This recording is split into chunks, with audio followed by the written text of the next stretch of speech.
सुप्रभात बच्चों, इस विद्या में आपका स्वागत है। आज हम अनुवाद के बारे में पढ़ेंगे। तो आप अनुवाद क्यों पढ़ोगे? क्योंकि आप जानते हैं जो हिंदी में हमारे प्रश्न आते हैं, हमें 50 नंबर के ऑब्जेक्टिव क्वेश्चन से आते हैं और 50 नंबर के सब्जेक्टिव क्वेश्चन आते हैं। इन सब्जेक्टिव क्वेश्चन में आपको क्या आता है कि एक प्रश्न आपको आता है जिनमें आपको उड़िया में अपने मातृभाषा में 7 या 8 वाक्य दिए जाते हैं। उनमें से 5 वाक्यों को आपको हिंदी में अनुवाद करने के लिए कहा जाता है।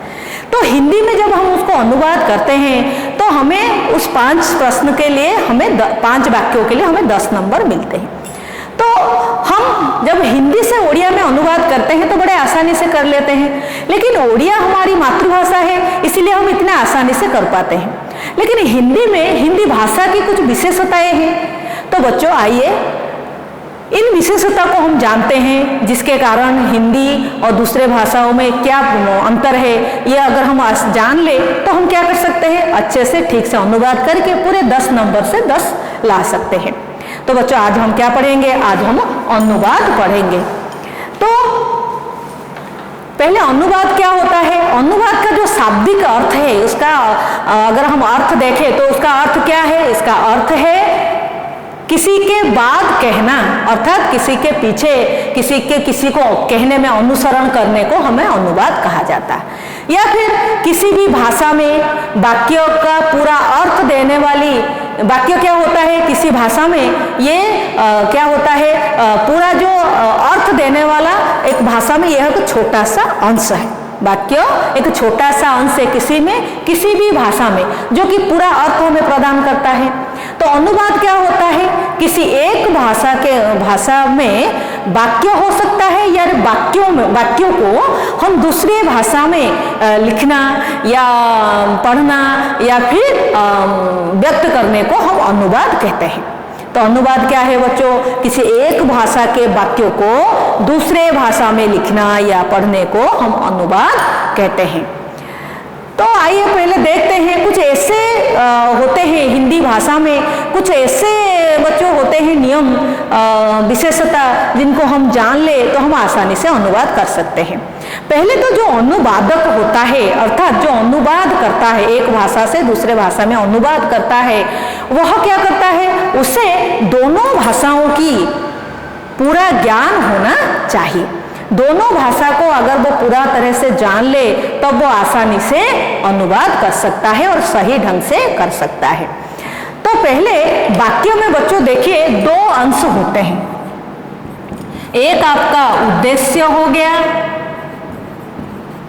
और दूसरा आपका हो गया विधेय।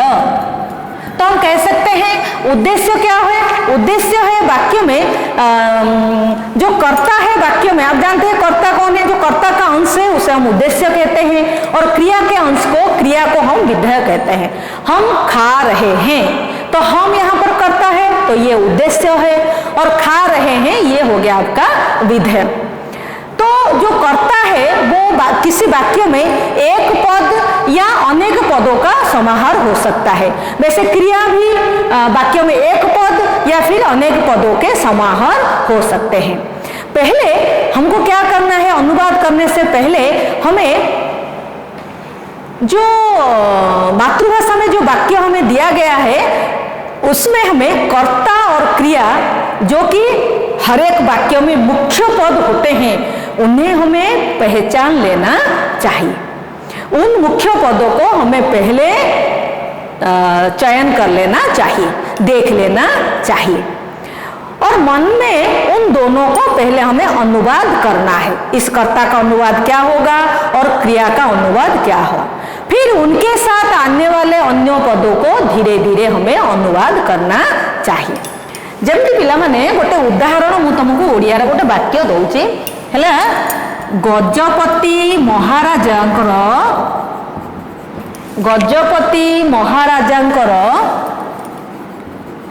बुढ़ा हाथी। तब मैंने आगे देखिबो पिला माने याद रे कर्ता किए आउ क्रिया किए। पानी पीबा को नरेंद्र सरोवर को पिला माने बड़ वाक्यटे मु तुम मानक एइथिपाई देइछि तमे सहजरे आको जानि पारिबो। धीरे धीरे जाऊछि।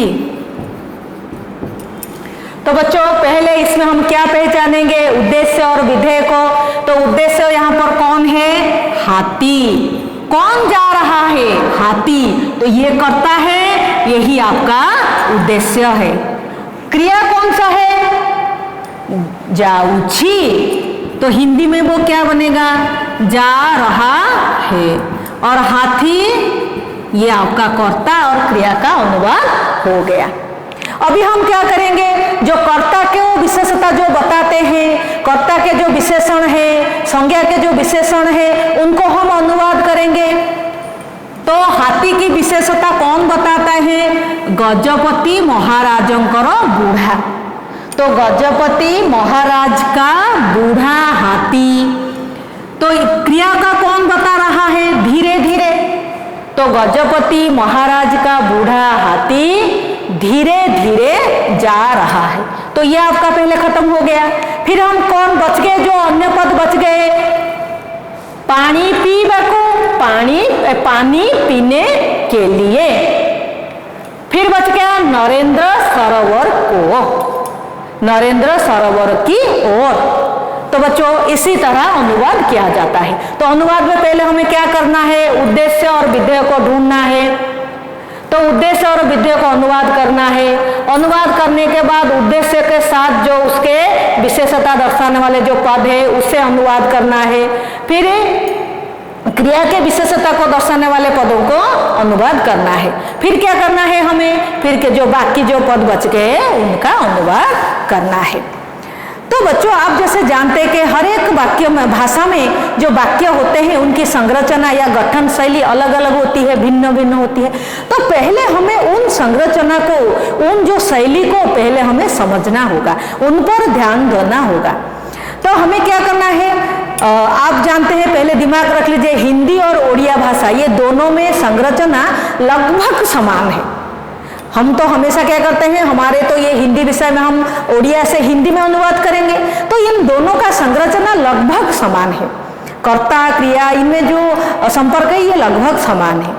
फिर ये ढूंढेंगे कहाँ समानता है और कहाँ पार्थक्य है, उसको समझेंगे। फिर धीरे धीरे क्या करेंगे, सरलता से जटिलता की ओर जाएंगे। जैसे हाथी जा रहा है, फिर हम जटिल की ओर जाएंगे, गजपति महाराजा का बूढ़ा हाथी। फिर और जटिल करेंगे, पानी पीने के लिए नरेंद्र सरोवर की ओर जा रहा है। तो अभी बच्चों आइए दूसरे चीज पर हम ध्यान देते हैं। अब संरचना को छाटते हैं। संरचनाओं में क्या होता है, वाक्य में हर पद के साथ संपर्क रहता है। आप जानते हैं हिंदी में पहले क्या होता है, कर्ता और क्रिया, इन दोनों के बीच में जो संबंध है उसको हम पहचानते हैं। हर एक वाक्य में क्रियापद का बड़ा ही महत्व रहता है। क्रियापद के साथ वाक्य में अन्य पदों का संबंध रहता है, तो उसको हम पहचान लेंगे। तो कभी कभी क्या होता है, क्रिया कर्ता के अनुसार बनता है, और कर्ता क्या होता है, लिंग, वचन, पुरुष, कारक के हिसाब से ये परिवर्तन होता है। तो इनके हिसाब से ये जो परिवर्तन है, आप ये 9वीं कक्षा में अनुवाद में पढ़ चुके हैं। तो 9वीं कक्षा में जब आप अनुवाद पढ़ रहे थे, आप जानते हैं कि कर्ता के लिंग के अनुसार क्रिया बदलता है, वचन के अनुसार बदलता है, पुरुष के अनुसार भी बदलता है। जैसे मैं जा रहा हूं, अगर मैं पुल्लिंग हूं, मैं स्त्रीलिंग हो गई, मैं जा रही हूं, बहुवचन हो गया, हम जा रहे हैं, ये आपका हो गया लिंग और वचन के अनुसार। देखिए कर्ता बदल रहा है, इसके साथ क्रिया भी आपको बदलनी पड़ेगी।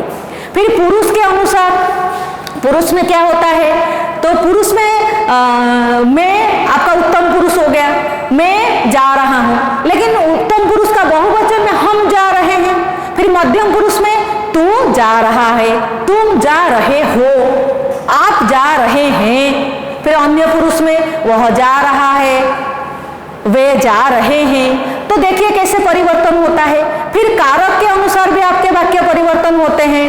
तो ने का प्रयोग आप लोगों ने सुना होगा, राम ने खाया, राम ने फल खाया, राम ने रोटी खाई, सीता ने फल खाया, सीता ने रोटी खाई। तो बच्चों देखिए कैसे परिवर्तन इसमें होता है। और काल के हिसाब से कैसे परिवर्तन होता है, काल में क्या होता है, मैं गया, यह अतीत काल आपका हो गया। फिर वर्तमान काल में मैं जाता हूँ, भविष्य काल में मैं जाऊंगा। तो देखिए कैसे क्रिया में परिवर्तन होता है। तो आप हमेशा कर्ता के लिंग वचन पुरुष को देखिए, फिर वहां पर कौन सा कारक का प्रयोग हो रहा है उसे देखिए, और क्रिया किस काल में है उसे देखकर उसका परिवर्तन किया कीजिए। फिर क्या होता है, क्रियापद का विस्तार होता है। क्रियापद का विस्तार क्या होता है, हम क्या करते हैं, मुख्य क्रिया के साथ सहायक क्रिया का प्रयोग करते हैं। आप 9वीं कक्षा में पढ़ चुके हैं सहायक क्रिया क्या होता है, क्रिया का यह एक प्रकार होता है और सहायक क्रिया कितने प्रकार के होते हैं। तो इसके हिसाब से आप मुख्य क्रिया में इसको जोड़िए। जैसे करू अच्छी, आम ओडिया रे कहूचे करू अच्छी, गोटे क्रिया है गला, किंतु हिंदी में क्या होता है, ये दो हो जाएंगे। कर्ता एक मुख्य क्रिया हो गया, उसके साथ सहायक क्रिया हम जोड़ेंगे है, करता है। फिर खाऊ थिला, खाता था, तो इसका आप ध्यान दीजिए। फिर आपका संयुक्त क्रिया आ जाता है, मुख्य क्रिया और एक गौण क्रिया होता है, उस पर आप ध्यान दीजिए। और गौण क्रिया को हम सहायक क्रिया भी कहते हैं, तो उसको आप ध्यान दीजिए। फिर प्रेरणार्थक क्रिया पर भी आप ध्यान दीजिए। देखिए वाक्य में अगर वाच्य परिवर्तन हो जाता है, कर्ता किसी को प्रेरणा दे रहा है या प्रेरित कर रहा है, तो फिर आपका क्रिया में परिवर्तन हो जाएगा, वह प्रेरणार्थक क्रिया बन जाएगा, तो आप उस पर ध्यान दीजिए। फिर परसर्ग पर ध्यान दीजिए। जैसे आपका ने का प्रयोग जब आता है तो क्या हो जाता है, कैसे क्रिया में परिवर्तन होता है।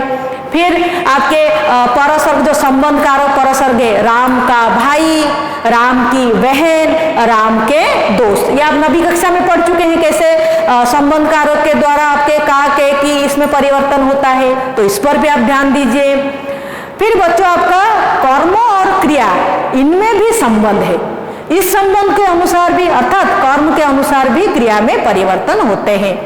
कहीं पर ने का प्रयोग जब आपका आ जाता है कर्ता परसर्ग में, तो कर्म के अनुसार कभी क्रिया किए जाते हैं।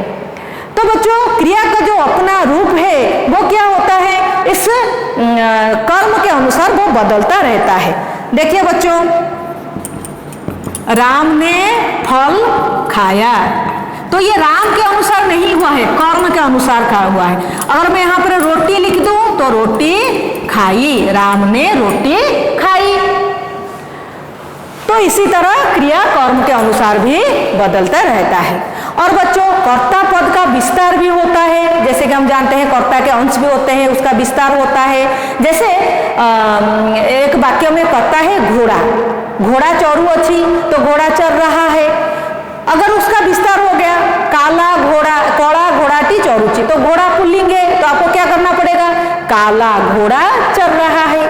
फिर सेनापति करो कौड़ा घोड़ाटी चौरुची, फिर सेनापति का काला घोड़ा। अगर सेनापति करो गायटी चौरुची था, सेनापति की काली गाय चल रही है। तो देखिए कैसे कर्ता पद का विस्तार होने पर भी परिवर्तन हो गया। फिर हम पढ़ चुके हैं संबंध पद में कैसे परिवर्तन होते हैं, काके की, रारे री, नाने नी का। और बच्चों संज्ञा और विशेषण पद को भी आपको ध्यान देना पड़ेगा। अगर संज्ञा आपका पुल्लिंग है तो विशेषण पद पुल्लिंग बनेगा। तो जैसे अच्छा लड़का, लड़का आपका पुल्लिंग है, उसका विशेषण अच्छा, ये पुल्लिंग बनेगा। लेकिन लड़की हो गया तो अच्छी लड़की। तो देखिए कैसे इसमें परिवर्तन होता है। तो ये जो छोटी छोटी चीजें हैं, अगर इन पर आप ध्यान देते हो तो आप ठीक से पूरी तरह से अनुवाद कर पाते हो। जैसे कि हमने पहले पढ़ा, इस वाक्य को हमने परिवर्तन कर दिया, फिर आप इसमें ढूंढिए कहाँ पर विशेषण है, वो संज्ञा के अनुसार परिवर्तन हुआ है कि नहीं। जो क्रिया अगर यहाँ पर कर्म के अनुसार करना है तो कर्म के अनुसार हुआ है कि नहीं। फिर आपका संबंध कारक का चिन्ह वो परिवर्तन हुआ है कि नहीं हुआ है। तो इस सब पर अगर आप ध्यान दे रहे हो तो आप आसानी से अनुवाद कर सकते हो। तो बच्चों आज के लिए बस इतना ही, धन्यवाद।